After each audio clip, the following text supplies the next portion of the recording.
ہمارے علماء نے کیا کیا؟ ان کے ساتھ بحث مباحثہ کیا، ان کے ساتھ علمی مناظرہ کیا، لیکن اس کے باوجود وہ نہیں سنبھلے تو عدالتی طور پر، سیاسی طاقت کے زور پر ان کو کافر قرار دے دیا گیا۔ میں اس فیصلے پر بھی بات نہیں کرتا، میں ایک اور زاویے سے بات کرنا چاہتا ہوں کہ قادیانیوں کے ساتھ جو کمیونیکیشن آپ نے ختم کیا ہے، ڈسکنیکٹ کیا ہے، ان سے میل جول کو ختم کر دیا، لا تعلق کر دیا آپس میں، اس کو آپ کس زاویے سے دیکھتے ہیں؟ اس کا آپ کو فائدہ پہنچا ہے یا نقصان پہنچا ہے؟ بظاہر تو یہ فائدہ ہے کہ کوئی قادیانیوں سے نہ ملے۔ ہمارے علاقے کے ساتھ ہی قادیانیوں کا بہت بڑا علاقہ ہے، ہمارے بالکل شہر کے ساتھ، تو وہاں جانے سے منع کیا ہوا ہے کہ وہ آپ کو اپنے قابو میں کر لیں گے۔ میں یہاں پر ایک سوال کرتا ہوں، قادیانیوں سے لا تعلقی کا نقصان ہوا ہے، وہ تیزی کے ساتھ پوری دنیا میں پھیلتے جا رہے ہیں۔ اگر اسی وقت ان کو لگام دے جاتی، ان کے ساتھ ڈیبیٹ کی جاتی، تو ان کی آنے والی نسلیں کبھی قادیانیت پر پکی نہ ہوتی، پیدائشی طور پر کوئی قادیانی نہ ہوتا، اگر اسی وقت علمی غلطی ان پر واضح کی جاتی۔ لیکن ہم نے تو اصلاح کے دروازے بند کر دی۔ میں سمجھتا ہوں کہ ہمارے علماء اپنی جہالت کو چھپانے کے لیے ان کے ساتھ ڈیبیٹ نہیں کرتے، اور عوام کو یہ کہتے ہیں کہ یہ ناپاک لوگ ہیں، یہ آقا علیہ السلام کے گستاخ ہیں، یہ آقا علیہ السلام کے غدار ہیں، تو ان تک دین کیسے آپ پہنچائیں گے؟ ہر سال ختم نبوت کی کانفرنس کر دینے سے دین نہیں پہنچے گا۔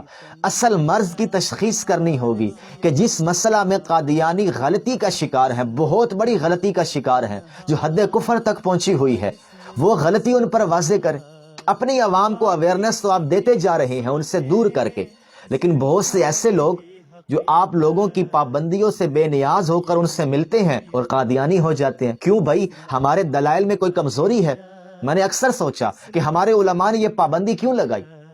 قرآن مجید ہمارے پاس موجود ہے، اللہ کے رسول کی سنت موجود ہے، پھر کس چیز کا ڈر ہے کہ ہم قادیانیوں کے سوالات کا جواب نہیں دے سکتے؟ اللہ کا شکر ہے، الحمدللہ، مطالعہ کم ہو سکتا ہے، تدبر میں کمی ہو سکتی ہے، لیکن ہم ضرور جماعت احمدیہ کے سوالات کا جواب دینے کے اہل ہیں، اللہ کا شکر ہے۔ بعض مسائل میں ہم جہالت کا اعتراف بھی کرتے ہیں، ہمارے دین میں کوئی کمزوری نہیں ہے، تو میں گزارش کرتا ہوں کہ اس دشمنی سے نکلیں، جس سے ہمارا اختلاف ہو جائے اس سے بائیکاٹ کر دیا جاتا ہے۔ بھائی علم کا جواب علم سے دیا جائے۔ ہم نے قادیانیوں کے لیے یہاں مسائل پیدا کر دیے، انہوں نے پاکستان کو چھوڑ کر پوری دنیا میں اسلام کی دعوت دینا شروع کر دی۔ اب خود کو وہ مسلمان ظاہر کر کے لوگوں کو اپنے قائم کردہ نظام میں داخل کر رہے ہیں، تو آپ لوگوں کو کیا فائدہ ہوا؟ تو ہمیں اس بات پر غور کرنا چاہیے کہ ان سے لا تعلقی کر کے ہمیں کوئی بات حاصل نہیں ہوئی، اور ہم اپنوں کو بھی کیوں روکتے ہیں؟ یا تو ان کے دلائل مضبوط ہیں، یا ہم نے اپنی عوام کو لکیر کا فقیر بنایا ہوا ہے، جاہل بنایا ہوا ہے۔ جب ایک عام مسلمان ختم نبوت پر بغیر دلیل کے ایمان رکھے ہوئے ہے، یہی تو سب سے بڑی غلطی ہے۔ بغیر دلیل کا مطلب یہ نہیں کہ ہم آقا علیہ السلام کی ختم نبوت پر سوال اٹھائیں، میرے کہنے کا مطلب ہے کہ انہیں ہم کوئی دلائل دیتے ہی نہیں ہے کہ اللہ کے رسول خاتم النبیین ہے، تاکہ کوئی قادیانی اگر حملہ کرے بھی تو ایک عام سطح کا مسلمان بھی اس کا جواب دے سکے۔ یا علماء اپنی کمزوری کا اعتراف کرے کہ ہم نے وہ سینٹرز نہیں بنائے، ہم نے ایسے وسائل پیدا نہیں کیے، وہ ذرائع پیدا نہیں کیے کہ ہم اپنی عوام کو آگاہ کر سکے اس بات سے متعلق۔ بالکل ہم نے لکیر کا فقیر بنایا ہوا ہے، اور وہی لکیر کا فقیر قادیانیوں کے دلائل سن کر جماعت احمدیہ کا موقف قبول کر لیتا ہے۔